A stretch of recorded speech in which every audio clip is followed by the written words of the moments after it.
Hey everybody, you're on the GeekBox YouTube channel. Today I will tell you how to connect antenna to Roku TV. Let's go. Connect the antenna to your Roku TV.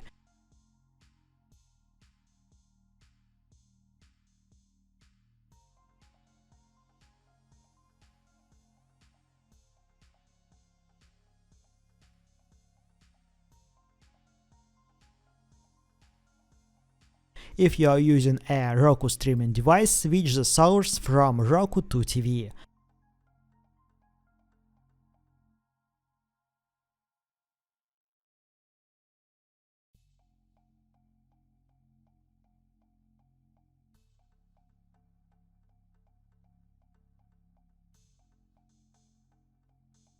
Open the settings and start scanning channels.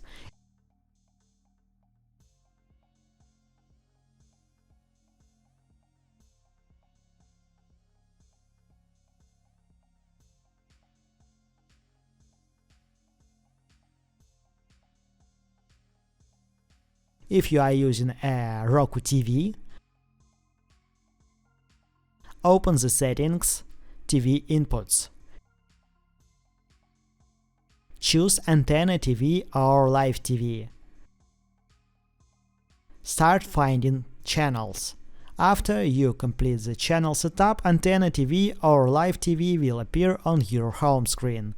That's it. Now you know how to connect antenna to Roku TV. Thanks for watching. Please like and subscribe to the channel. Good luck and see you soon.